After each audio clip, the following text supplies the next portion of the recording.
from that loan, considering that the project has not even started? Well, sabi ni Guevara, there is nothing to spend for if the project has not been started.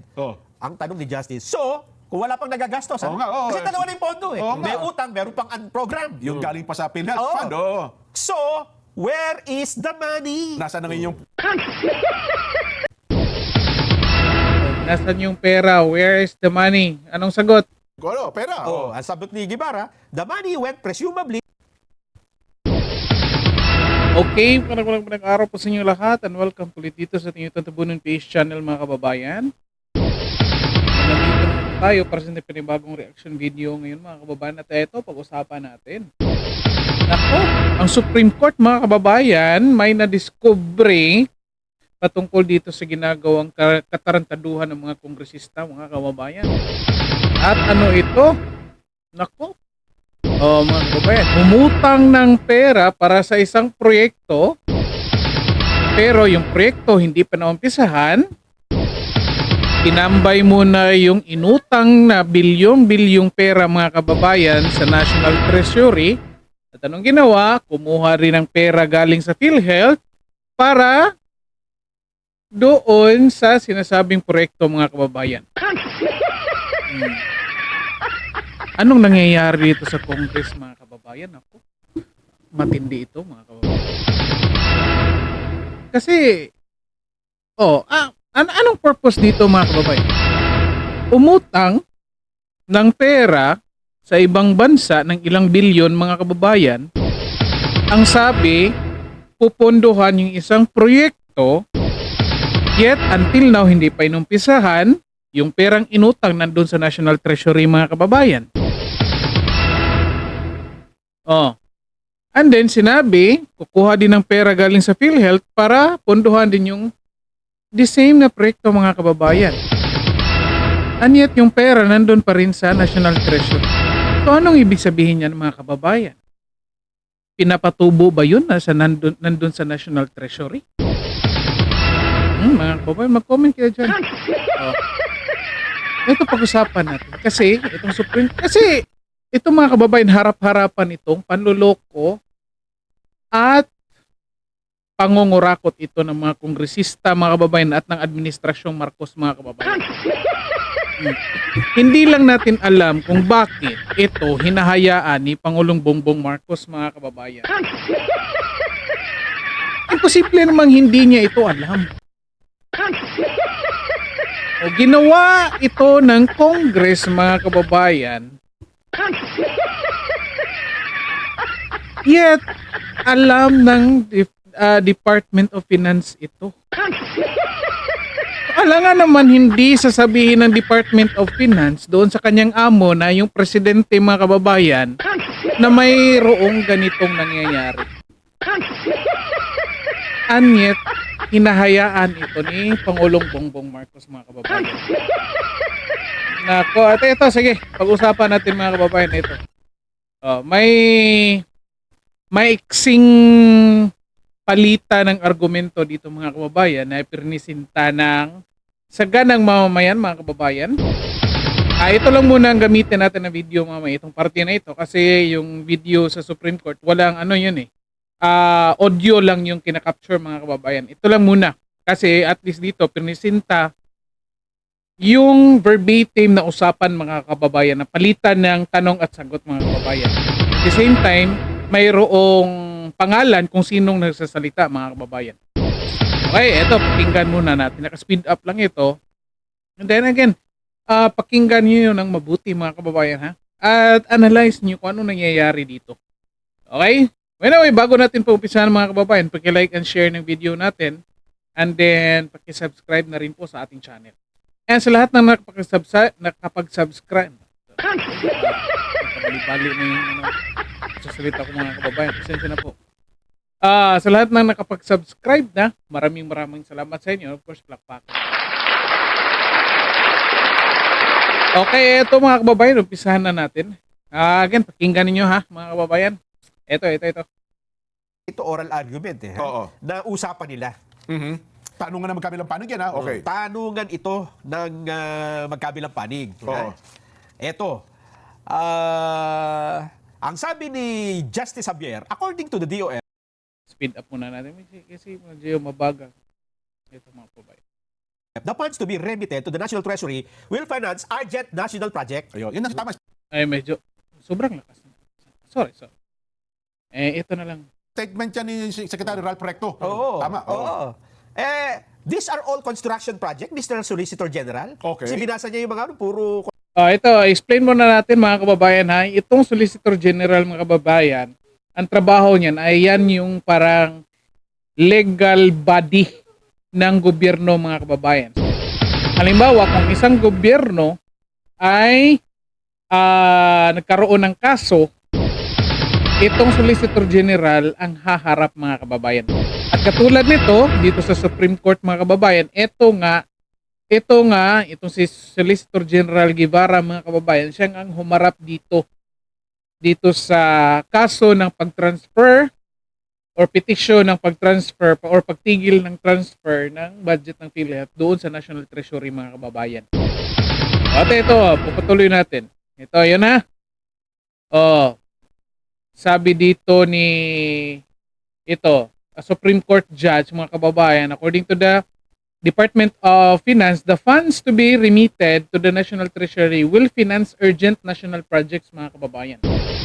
In Annex A of your compliance dated November 8, 2024, pages 1 to 4, the OSG enumerated some. Ano, papatuloy na natin. construction eh. Oho.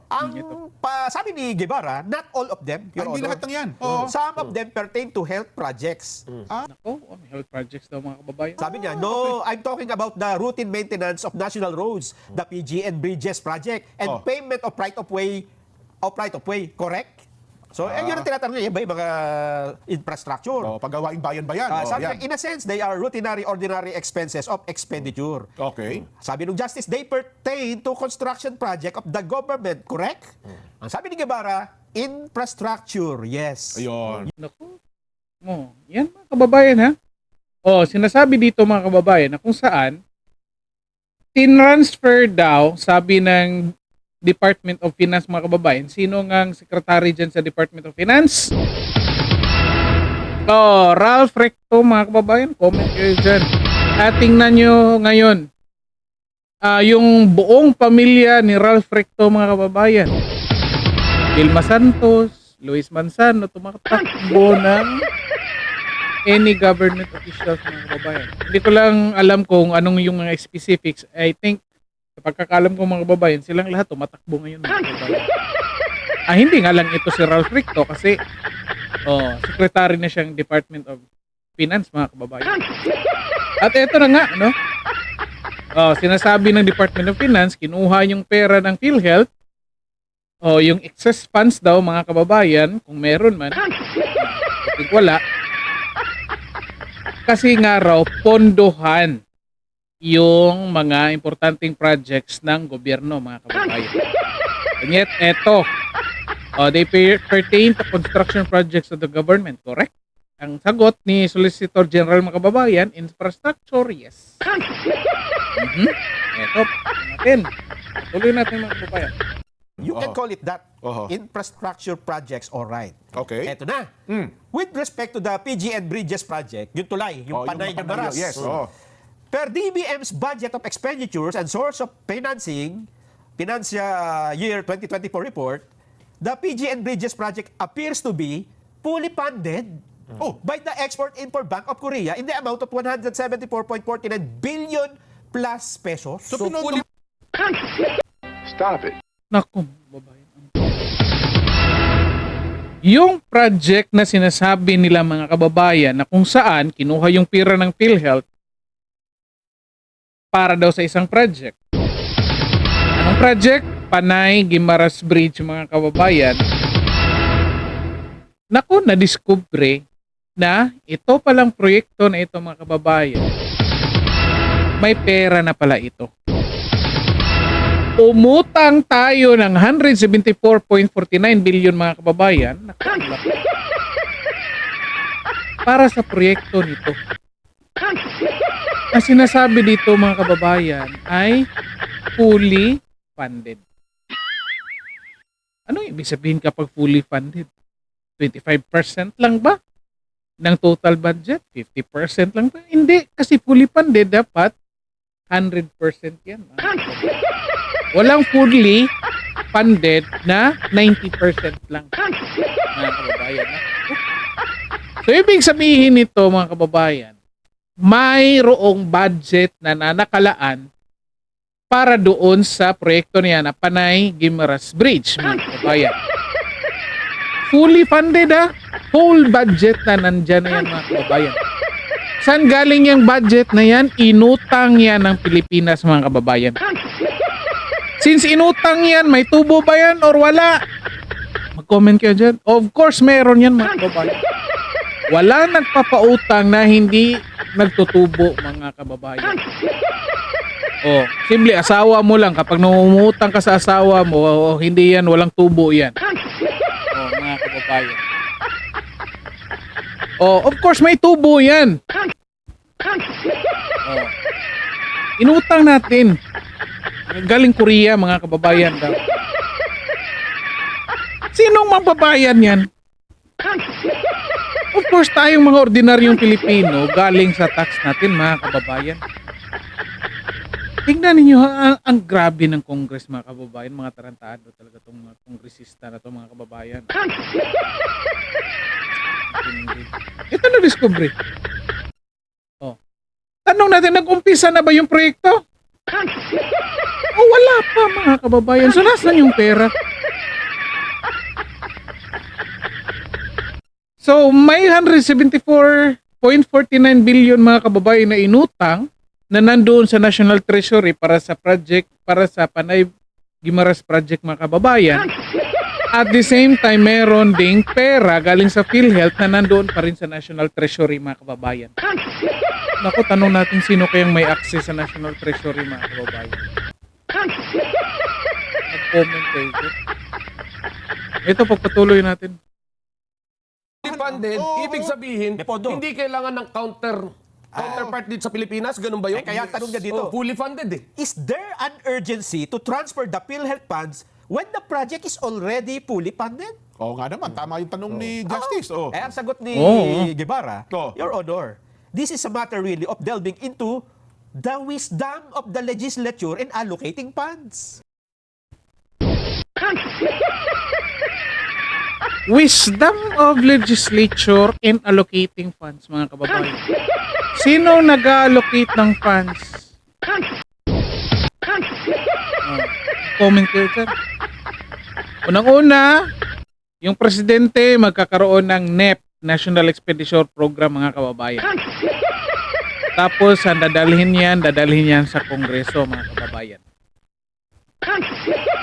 Ngayon, sinong pinatungkulan dito ni Solicitor General Guevara, mga kababayan? Ang Senate ba? Si Sara Duterte ba, mga kababayan? Oh, si Sara Duterte bang pinatungkulan dito?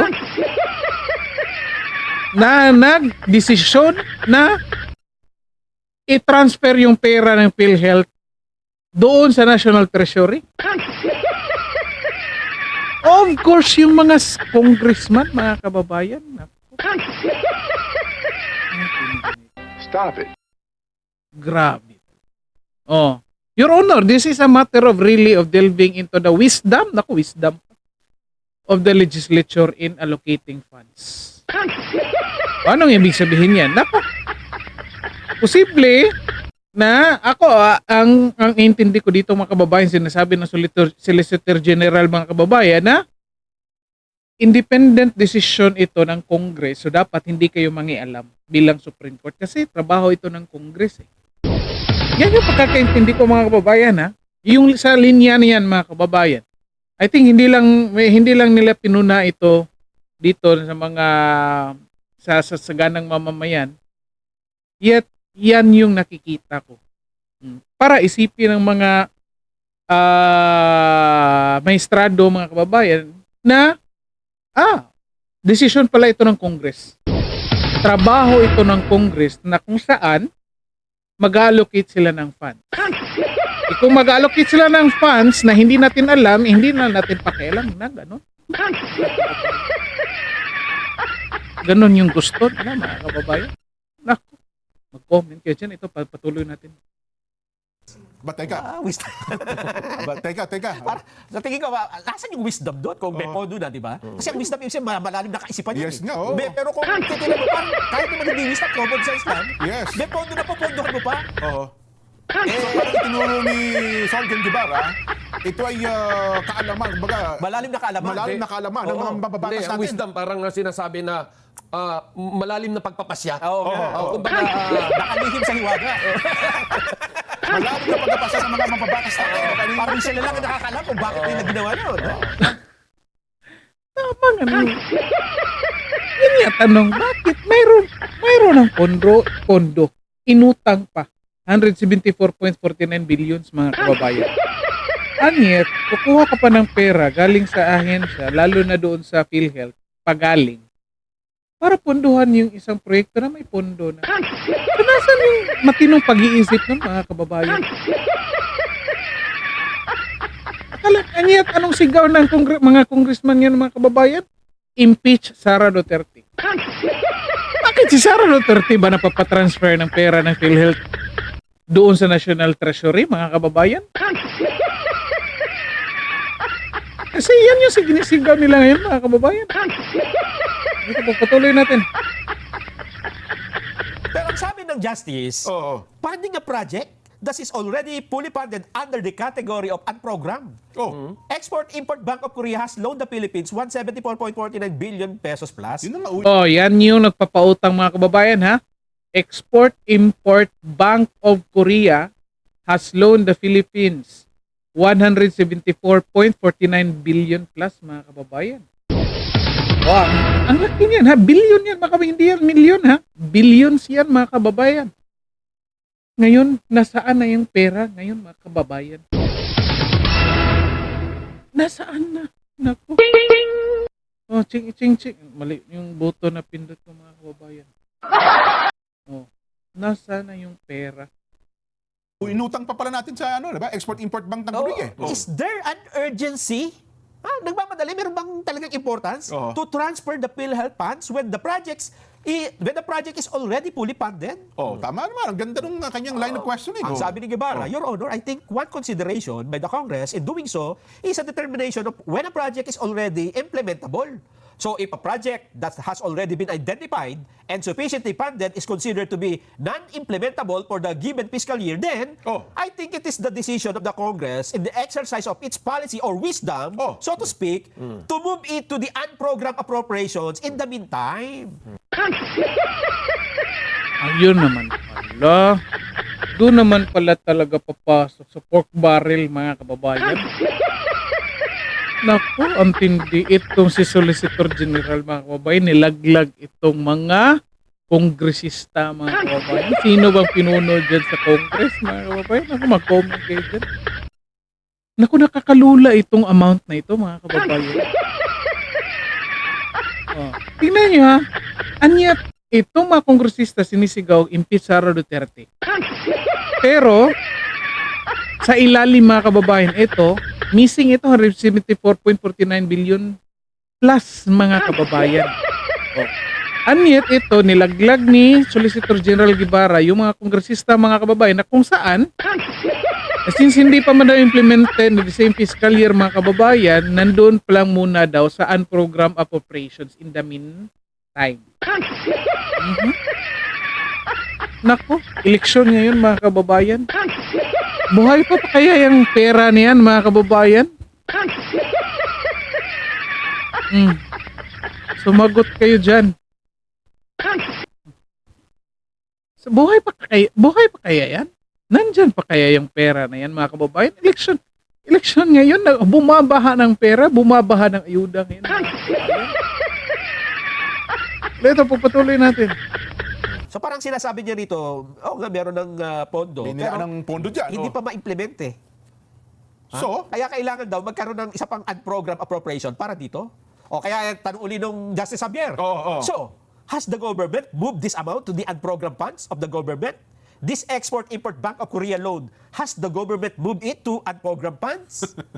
Di ba? Kasi kung pupunta mo ito yung budget, saan mapupunta yung inutang mo? Saan program funds? Oo, ibig ba sabihin, mapupunta yun sa on-program? Ang sabi ko ni Guevara, we will have to check on that, whether that has been actually transferred only or removed altogether. Because there were certain removals made by the Congress in the proposed infrastructure or other project of the government.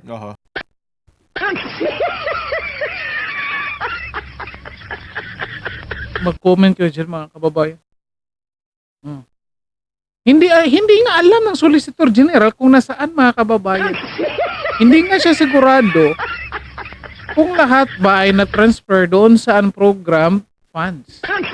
So basically, mga kababayan, yung 174 million, 174.49 billions, sorry, billions pala mga kababayan, ay missing, mga kababayan.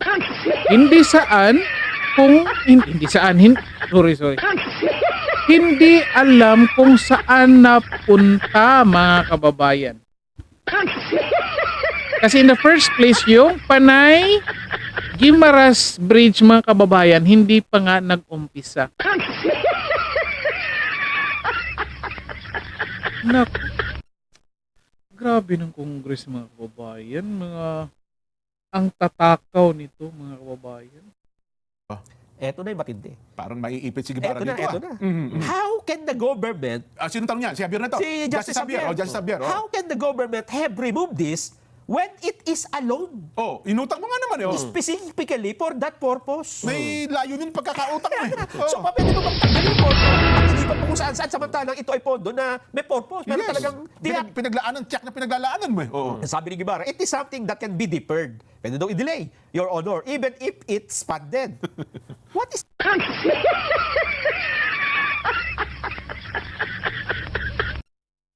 Naku, mga kababayan, na ito. Palagay natin, mga kababayan, ha? Lahat, of course, lahat naman tayo. May mga magulang naman tayo, lahat, mga kababayan. Ito, isipin nyo lang. Hihiram ka ng pera sa kamagulang or sabihin natin sa kapatid mo, mga kababayan. Tapos sasabihin mo dun sa kapatid mo, utang ako ng pera 1,000 pambili ko ng school supplies, mga kababayan. Sabihin ko muna, school supplies. And then, sinasabi mo na, may 2 months pa naman bago mag-umpisa yung school year, mga kababayan. So, anong ginawa mo? Binili mo muna ng pagkain. Mabuti na lang kung pagkain yung binili mo, mga kababayan. What if binili mo ng ticket ng concert ng paborito mong singer? Sabihin natin ng Bini, mga kababayan. Umutang 1,000 ba? I think hindi 1,000 ang concert ticket ng Bini, mga kababayan. So, anong iisipin ng taong nagpapautang sa iyo, mga kababayan? Kasi i-explain mo, hindi pa naman nag-umpisa yung school year. Kaya pwedeng i-delay yung pagbili ng school supplies. Manood muna ako ng concert ng Bini, mga kababayan. Ganon? Pwede palang gawin ng mga gobyerno yun, mga kababayan. Pwede palang gawin ng mga congressman yan, mga kababayan, dito sa budget natin. Again, imagine niyo ha, inutang niya 174.49 billions, mga kababayan, doon sa Export-Import Korea, Korea Bank, mga kababayan, para doon sa Panay Guimaras Bridge. Anyet, hindi pa naumpisahan, ginamit yung pera, nilagay doon sa unprogrammed appropriations, mga kababayan. Kasi nga raw, pwedeng na-delay. Pwedeng i-delay yung proyekto, mga kababayan. Sinong gumawa niyan? Hindi, of course, hindi itong Solicitor General, mga kababayan. Itong Solicitor General, rumirepresenta lang ito sa gobyerno. Sinong may gawa? Hindi administrasyon ni Marcos, mga kababayan. Kahit sabihin natin yung mga congressman lang, anyet, bakit inaalaw ito ni Bongbong Marcos, mga kababayan? Basically, alam niya ito. Kasi alam ng Department of Finance, mga kababayan. Anya tinahayaan niya ito na mangyari. Sinong magbabayad nito, mga kababayan? Hindi tayong mga ordinaryong Pilipino. Stop it. Di ba? Tayong ordinaryong Pilipino ang magbabayad nito. Oh. Kayo dyan, kung anti-Sara kayo, anti-Duterte or pro-Duterte kayo mga kababayan, pag-isipan nyo ito. Kasi, palagi nyo sinisigaw na impeach Sara mga kababayan. Lalo na yung mga anti-Duterte mga kababayan. Yet, ito ang hindi natin nakikita na nangyayari mga kababayan. Ang laking pera nito. Ito pagpatuloy natin. For deferring it. Oo nga naman. Oh. Your Honor, I cannot speculate on the reason of the congressman. Ito pa, sabi ni Justice, has the government spent even a single centavo from that loan? Considering that the project has not even started? Well, sabi ni Guevara, there is nothing to spend for if the project has not been started. Ang tanong ni Justice, so, kung wala pang nagagastos, kasi dalawa na yung pondo eh. May utang, meron pang program. Yung galing pa sa PhilHealth Fund. So, where is the money? Nasaan na ngayon yung... Nasaan yung pera? Where is the money? Anong sagot? Pera. Ang sagot ni Guevara, the money went presumably to the National Treasury for the purpose of using it for projects and programs under the unprogrammed appropriations.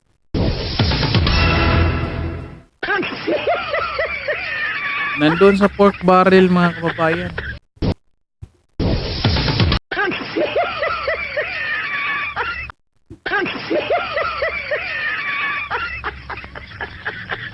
Akalain niya, nasaan yung pera?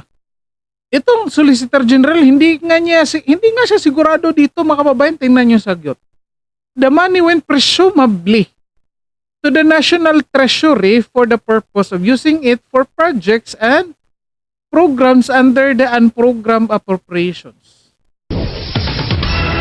Stop it. Di ba? So basically mga kababayan, sinabi natin doon sa Export-Import Korea Bank, mga kababayan, na uutang tayo kasi gagawa tayo ng Panay Guimaras Bridge. Sige, pinautang tayo ng 174 billions mga kababayan. Anong ginawa? I-delay lang muna natin yan kasi mayroon tayong ibang projects and programs under the unprogrammed appropriations mga kababayan. So yun lang muna na unahin natin mga kababayan. Naku. Sa tingin niyo si Bongbong Marcos magbabayad nito? Sa tingin niyo si Martin Romualdez magbabayad nito mga kababayan? Itong inutang? Of course hindi mga kababayan. Tayo mga ordinaryong Pilipino ang magbabayad nito. Galing sa tax natin mga kababayan. Di ba? Naku, grabe ito mga kongresista. Ito nakakalulang pera mga kababayan. Missing in action. Kahit nga Solicitor General mga kababayan na hindi alam kung nasaan yung pera. Dapat nga alam ng Solicitor General ito kasi siya yung magre-representa dyan sa Supreme Court mga kababayan. At ito na nga, tinanong siya ng judge kung nasaan yung pera. Basically, hindi niya alam, hindi siya sigurado kung nasaan mga kababayan. Yan, Solicitor General yan ha. Ano pa tayo mga ordinaryong Pilipino dito? Anong alam natin dyan? Anong nangyayari dyan? Anong sigaw nila? Impeach Sara Duterte pa rin mga kababayan. Ang tindi ng mga kongresista, mga kababayan. So, eto na.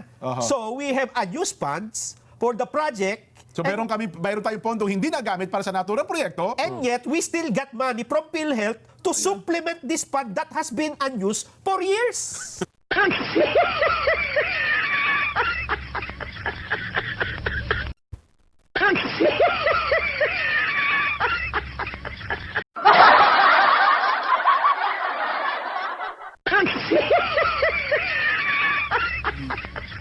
Tawa-tawa lang tayo ngayon mga kababayan. Tatawa lang tayo dito.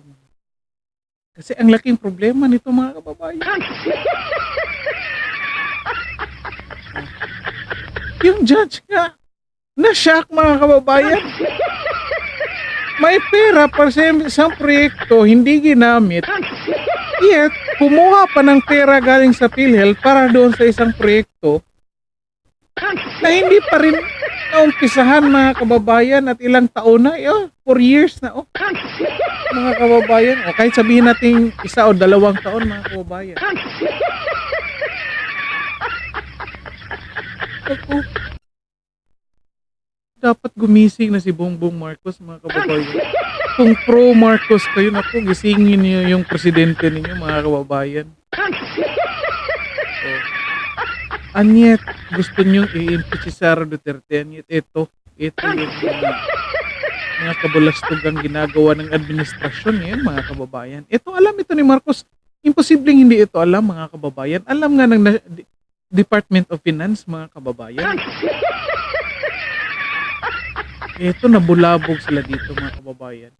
Kaya tuloy naisip natin mga kababayan na talaga yung impeachment against Sara Duterte mga kababayan, panglilihis lang yun ng issue mga kababayan. Ito yung totoong issue dito. Itong pangungurakot nila mga kababayan. Nandun saan program appropriations, hindi nandun sa pork barrel, sila yung mag-decision kung saan nila yun, anong program nila ilagay yun mga kababayan. Di ba? Naku. Patuloy nga natin. Pero kukuha pa rin tayo ng pinuha pa rin natin yung pera sa PhilHealth para i-supplement sa pondo na hindi mo naman talaga Ginagamit sa ginagastusan. So, parang hindi nga logic dahil sabi mo, ito naman hindi yung ginagamit na pondo. Oo nga, oo. Ilagay natin yan dito sa pondo, may pondo na, na hindi pa rin namin nagagastos. Hindi. Okay. Ito maganda dyan. Sige, Ito maganda. Hindi naman nagagamit yung pondong yan. Akin na yan. Ilalagay natin dito para hindi rin natin gagamitin. Ayun nga. Ganun ba yun? Ayun nga. Tama ba yun? So, asan yung wisdom doon, di ba? Hindi, Yun yung kontra ngayon sa tanong na where is the urgency? Yun nga. Bakit mo ginala? Bakit mo ginala? Parang yan eh. Dito lang po natin gagamitin pa sa matala. May paggagamitan tayo niyan. Isa lang po. At program. Program na yan. Eh dahil sa tinatanong sila, ano ang gagamitan? So naglista sila ngayon ng gagamitan. Yan. Nabuking na yung paggagamitan, may pondo na pala. Pero alam mo excuse me, hindi po tayo ganun kagaling sa pagkarating dyan sa pondo ng bayan, no? Pero base sa ating kaalaman, since galing din po tayong gobyerno, Yes, nagkakaroon ng marami mga program funds, pero minimal. Ano ibig sabihin? Anong Yung ibig sabihin? kunti lang, maliit lang. Hindi ganitong okay. bilyon. Hindi yung mas malaki pa yung program. Doon sa naka-program. Ayun. Di ba? Okay. Mukhang ganun yung nangyayari ngayon. Oho. Di ba? Dahil bilyon-bilyon. Tama. Di ba? So, bakit? Yun ang tanong ng taong bayan. Saan? Ito mga kababayan, okay. Stop lang muna natin dyan mga kababayan. Ito pag-usapan natin ito mga kababayan. Ito matindi ito. Okay? Kung napapansin niyo ngayon mga kababayan, ang goal ng Congress dito, lihis talaga tayo dito sa totoong issue mga kababayan para itong mga Congress at ang administrasyon ni Marcos mga kababayan ay makagalaw sila nang hindi natin nalalaman. Tingnan nyo, yung media, yung mainstream media, anong focus? Impeachment ni Sara Duterte. Ano pa? Yung mga jokes ni former President Rodrigo Duterte mga kababayan. Anong focus na, anong sinasagot ng mga congressman ngayon? Yung mga banat, anong sinasagot ng mga pinupunteriya ng mga congressman ngayon mga kababayan at ng Malacanang, yung mga banat ni former President Rodrigo Duterte mga kababayan. Ano yung tinatawag pa nilang fake news si Pangulong Rodrigo Duterte mga kababayan. At eto, harap-harapan, no, na nagkaroon ng nakawan dito mga kababayan. Kaya sabihin langin, wala tayong ebidensya mga kababayan na may nakawan. Yan. Naku, bata lang mga kababayan ang hindi makaintindi sa kung anong nangyayari dito o sa ginagawa ng Congress dito mga kababayan. Kung saan, inilipat yung pera ng PhilHealth doon sa National Treasury. At the same time, hindi ginamit yung inutang na pera na para doon sa project mga kababayan kasi nilagay doon sa unprogram appropriations mga kababayan. Anong tawag niyo? sabihin nyo, may mahalagang proyekto. Huwag tayong magbulahan dito. Mag-comment tayo dyan. Mag-comment kayo dyan kung nagbubulahan tayo dito. Para to si Paduano dito. Nagbubulahan tayo dito. Parang ganyan. Parang si Paduano tayo. Again tignan ninyo ito. Itong proyekto sana mga kababayan, malaking proyekto sana ito para sa administrasyon ni Marcos mga kababayan. Kahit sabihin natin na hindi siya ang nag-umpisa nito mga kababayan sa proyekto na ito, yet kung matapos niya ito sa termino niya mga kababayan, itong Panay Guimaras na bridge mga kababayan, malaking legacy ito sa administrasyong Marcos mga kababayan. Yet, hinahayaan ni Bongbong Marcos, ni President Bongbong Marcos mga kababayan na ganyanin ng mga congressman yung pera ng taong bayan mga kababayan. Tingnan ninyo walang bayag yung presidente natin na punahin itong mga kongresista mga kababayan sa kanilang mga ginagawa dito sa pera ng taong bayan. Bakit? Kahit sabihin ninyo na hindi naman si Bongbong Marcos ang nagdesisyon sa paglipat ng pera, mga kababayan. O hindi nga, yung Congress. So yun nga, bakit ina-allow ni Bongbong Marcos? Yung Department of Finance. Kanino under yun? Under ba ng Congress? Hindi, under yun ng executive, under yun ng Pangulo, mga kababayan. Alam niya. Siya nga yung nagsuggest na i-transfer. Ang billions itong pinag-usapan natin mga kababayan Ngunit anong gusto niya? Kutsara pa rin mga kababayan. Mag-comment kayo dito mga kababayan para malaman natin kung anong sa loobin nyo dito. Again, pag-isipan nyo ito. Kung kayo, or tayo, ang focus pa rin natin mga kababayan ay yung issue ni Sara Duterte, yung impeachment niya, na talaga gusto natin i-impeach Sara Duterte mga kababayan, dapat gumising na kayo mga kababayan.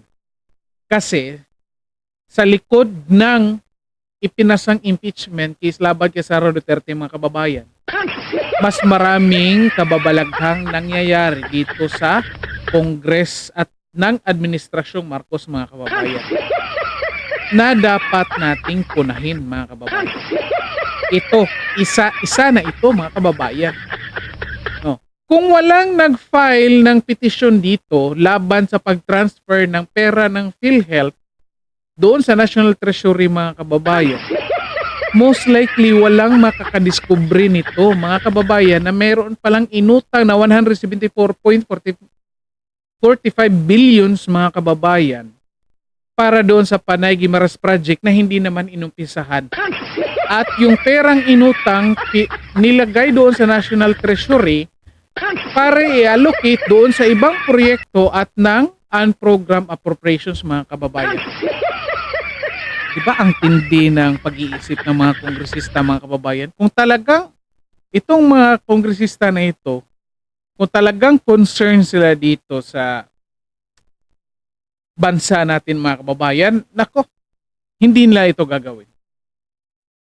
And yet, iba ang nasa isip ng mga kongresista dito mga kababayan. Mag-comment kayo na mag-comment, kayo na humusga dyan mga kababayan kung anong iniisip ng mga kongresista nung ginawa nila ito mga kababayan. Nako. Anyway, dito na lang muna tayo mga kababayan. And yet, again, yun nga sinasabi ko, pag-isipan nyo to. Kasi tayo ang magbabayad nito mga kababayan. Hindi si Martin Romualdez, hindi si Bongbong Marcos. Kasi in the first place, mayaman na yan sila mga kababayan. Tayong mga ordinaryong Pilipinong araw-araw nagtatrabaho, kinakaltasan ng tax mga kababayan, ang magbabayad nito. Okay lang sana yung utang mga kababayan. Walang problema naman talaga yan yung utang kapag ginamit sa tama mga kababayan. Walang problema. Halimbawa, umutang ka ng 174.49 billions mga kababayan para doon sa Panay Guimaras Bridge. Walang problema sana yan kung ginamit talaga. Kasi in return, pag nagkaroon na ng bridge, mapadali yung travel ng mga goods, mapabilis yung pagpunta ng mga turista doon sa kung saan nila gustong pumunta, edi i-increase yung ekonomiya natin mga kababayan, lalo na sa tourism. Oh, sorry mga kababayan. I-increase yung kita natin. And of course, kung i-increase yung kita natin mga kababayan, mayroon tayong pangbayad doon sa inutang natin, doon sa Export-Import Korea Bank. E ngayon, anong mangyayari? Anong mangyayari? Umutang tayo ng 174 billions mga kababayan para nga doon sa bridge, yet hindi pa naumpisahan, yet ginamit yung pera sa iba. Tanong natin, saan ginamit?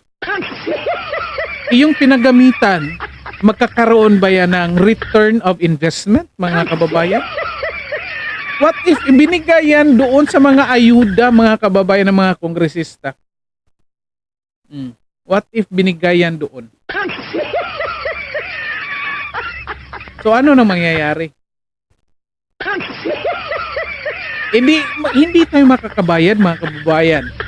Paano mababayaran yan? Hindi kukunin yan galing sa tax natin mga kababayan. Ang tindi. So anyway, again, dito na lang po muna tayo. Paki-like and share ng video natin mga kababayan para makita ng lahat ng tao kung ano nangyayari dito. And then, paki-subscribe na rin po sa ating channel. Okay, maraming salamat sa lahat at magandang araw sa inyo.